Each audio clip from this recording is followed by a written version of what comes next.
boobaak léegi def na gën ko néew juróomi fan parce que su ma juumulee aljuma la ko wax fële nga xam ne nag moo di ca Guinguinéo nu jóge ci loolu ñëw ci ki nga xam ne nag moo di intervention maître Bamba Cissé ministre de l'intérieur mu dikk ci acte de violence yu nu gis foofu la ca biir université ba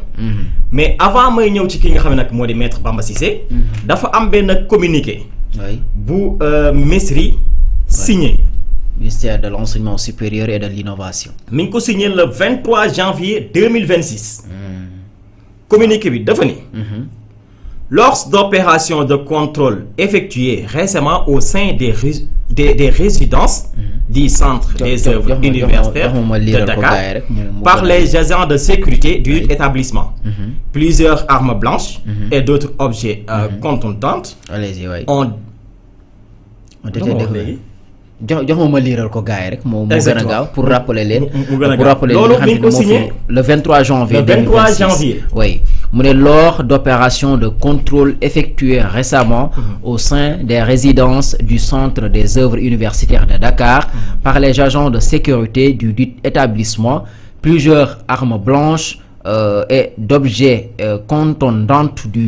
ou dangereux ont été retrouvés dans les chambres des étudiants. Le ministre de l'Enseignement supérieur, de la Recherche et de l'Innovation exprime sa vive préoccupation face à la présence de tels objets dans un espace universitaire qui doit demeurer un lieu de savoir, de tranquillité, de liberté et de sécurité. Il rappelle que l'introduction, la détention et l'usage d'armes sous quelque forme que ce soit sont strictement interdits dans les établissements enseignement supérieur. Aussi, parallèlement aux actions de sensibilisation, d'autres mesures préventives seront appliquées et en relation avec les autorités académiques et les forces régaliennes de sécurité. De même, les mesures disciplinaires et pénales seront envisagées à l'encontre de toute personne dont la responsabilité sera établie dans de tels faits.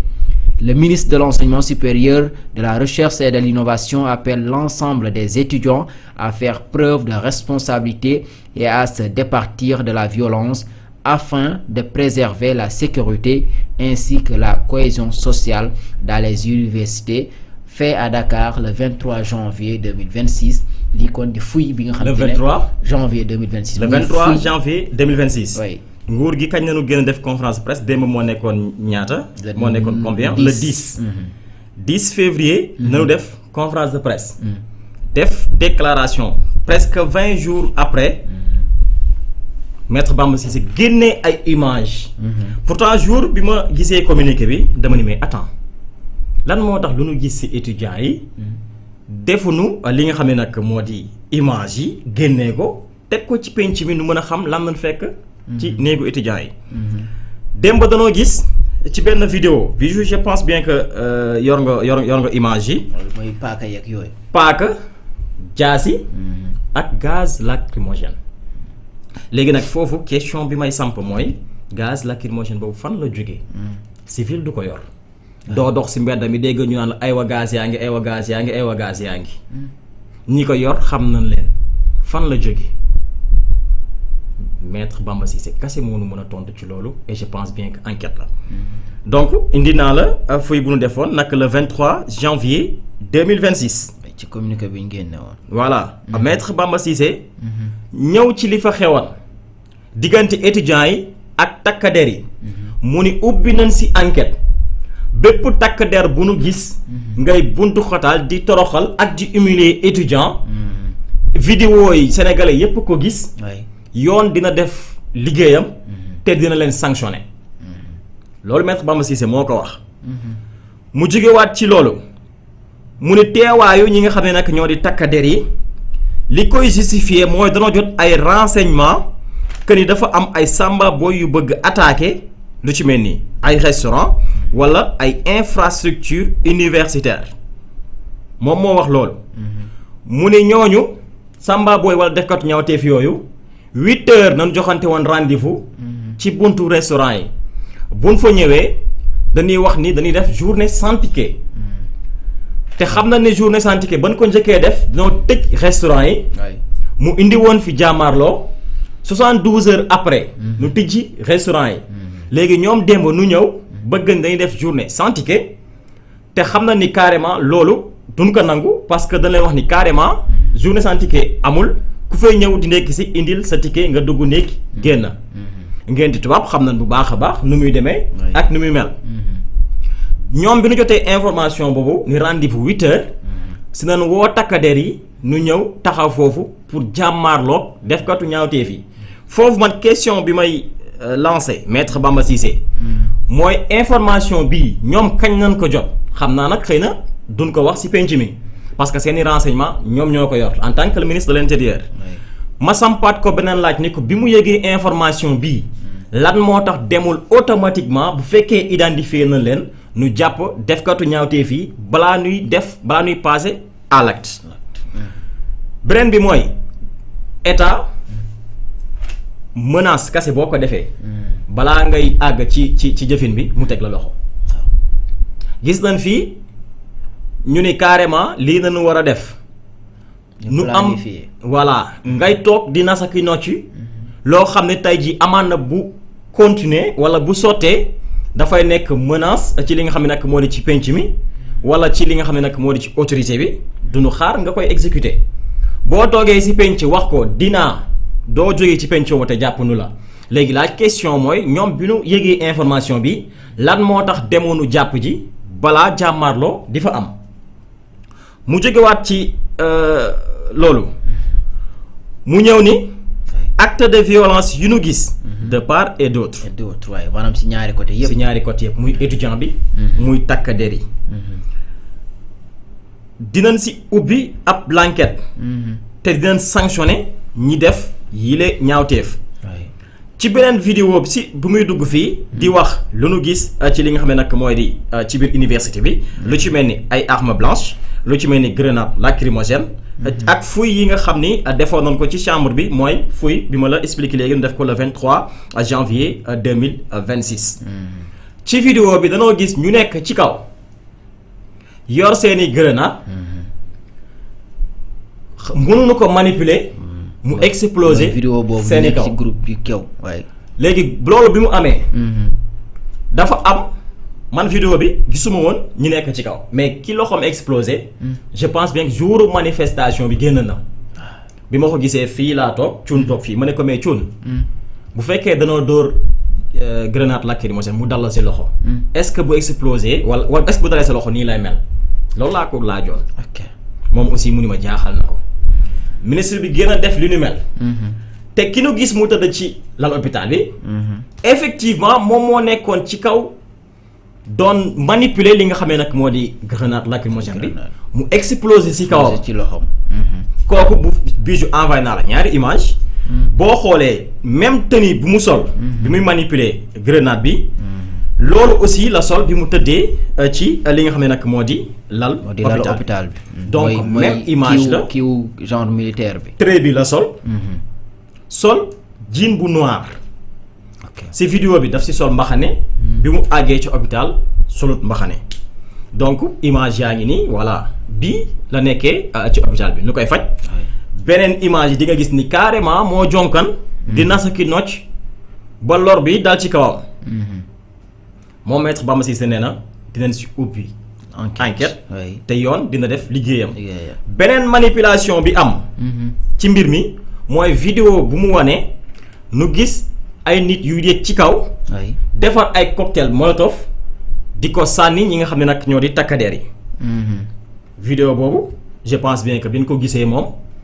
sénégalais yépp am njàqare fële ca université ba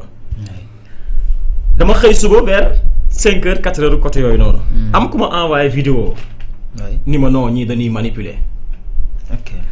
parce que côté bi dafa am gris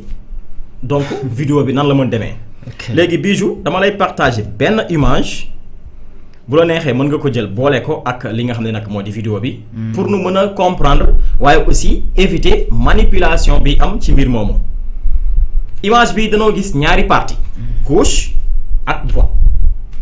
partie droite danoo gis ni foofu dafa am gris maanaam dafa nekkoon chantier ba tay jii bu jàmmaarloo amee bu fekkee dóor nañu lacrymogène du mën a dugg ci chambre ñi nga xam ne nag ñoo di étudiants yi ok partie gauche bi foofu amul gris defkatu ñaawteef bi foofu la taxaw te bu ñu xoolee ci suuf takkadeer yi foofu nañ taxaw côté bële gaz baa ngi ci suuf di saxaar donc Bijou bu génnee image bi léegi di nga comprendre mbir mu nu mu demee que ni carrément gris am na mais benn partie la beneen partie bi amul gris defkatu ñaawteef bi foofu la taxawoon di sànni li nga xam ne nag moo di cocktail molotov yi. d'accord leneen li may laajte mooy est-ce que ñi def ñi lii ay étudiants nañu on se rappelle très bien mars 2021 manifestation yi fi xewoon ba université Cheikh Anta Diop takk dañu ni carrément ay étudiants defuñu ko dafa am ay infiltrés yu dugg ci biir def lu ñuy def taal université bi génn te ñooñu mbirum politique moo tax ñu def ko nu jëloon mbir moomu doon am kenn ku siiw nekkoon étudiant nu bëggoon ko coller motif ni moom moo def lu ni mel ak i gàngooram kooku nu daan ko suma juumulee juróomi at du dugg biir université waaw on se rappelle très bien l'histoire nu jógewaat ci loolu manifestation am nu gisaat Samba Boy taxaw ci kaw drone yi tiim ka muy manipuler wala defar cocktail molotov ba pare di ko yóbbante ñi nga xam ne nag ñoo di takkadeer yi maître Bamba Cissé bu mu juumulee nee na 40 policiers blessés nañ ci mbir mi 44 est-ce que cocktail yi nekkul moo dal seen kaw lan moo leen blessé loolu lu ñu war a leeral la kii moom man amul benn problème ak moom xam naa ni moom boo moytu tey du fanaan këram ki nu gis ci image yi nii moom ak gàngooram yu nekkoon ci kaw waaw leer nañu bu baax a baax ci image yi gis nañu nuy naa sa ki nooc di def nag solul noonu d'accord léegi comme que ñoom moom exposé wu nañu man amoon souci si ñoom xam naa dina leen jàpp ñi nekk seen ginnaaw waay mooy ñi ñuy wax ne peut-être c'est des influenceurs yoo xam te ne à l'extérieur la ñu nekk très bien xëy na di leen influencer selon les autorités oui très bien léegi waaw ñi nekk ci ginnaaw est-ce que amul financé wuñ leen pour ñu def li ñu mel parce que lii mbirub terrorisme la lii mbirub crime la cocktail molotov koo ko sànni bu dalee ci kawam yàqu na muy étudiant bi muy takkader bi leneen li may laajte mooy lan moo taal chambre bi tàkkoon ba étudiants yi jógee 4e di daanu ci suuf cocktail molotov yi la wala grenade lacrymogène yi la question la xaw ma kan moo ko taal et je pense bien que loolu d'ici peu war nañu xam ñi def bile ñaawteef 44 policiers yu loru ci mbir mi lan moo leen blessé war nañu ko xam actuellement am na 107 yu nu teg loxo ñi ngi fële nga xam ne nag moo di ci commissariat central démb gis naa communiqué bu union des jeunes magistrats du Sénégal def que ni ñoom dinañ taxaw gratuitement ñu nu teg loxo fële ca université ba ak jeune avocat yi ñu ngi noonu léegi ñu nu teg loxo 107 nanu ñoom dañ leen placé garde à vue fële ci commissariat central 30 si ñoom déglu nañ leen dans le cadre de l'enquête déglu nañ leen laaj nañu tontu nañu 30 yooyu ñu déglu lu leen di toppee bokk na si des troubles à l'ordre public la destruction de biens publics la participation à une manifestation non autorisée d'accord nu jógee ci loolu prise en charge médicale am na fële ca CTO am na ñaari étudiants yoo xam ne actuellement ñu ngi fële ca service de traumatologie orthopédique foofu ca CTO ki njëkk ki dafa am li nga xam ne nag moo di fracture si ñaari loxo yi ak fracture ci li nga xam ne nag moo di ci hanche bi consécutif à une chute du 2e étage maanaam 2e étage la jógee daanu mu am li nga xam ne nag moo di fracture ci loxo yi ak li nga xam ne nag moo di hanche bi une intervention chirurgicale est nécessaire notamment au niveau de la main gauche kooku mooy ki njëkk ki d'accord ñaareel bi kooku dafay le second souffre de fracture aux 2 pieds et doit également subir une opération chirurgicale maanaam ñaari tànk yi ñoo damm dafa war a def li nga xam ne nag moo di ab chirurgie moom it est-ce que bokkul si ñi tëboon bi néeg bi tàkkee donc lii mooy situation étudiants yi mu nekk mbir mu doy waar d'accord ma jóge ci maître Bamba Cissé ma ñëw ci madame Yacine Fall ministre de la justice garde des Sceaux nee na amul lenn luy justifier ñàkk bakkanu ki nga xam ne nag mooy Abdoulaye Ba Abdoulaye Ba. ci biir université bi Ouais. amul lu koy justifier il a parfaitement raison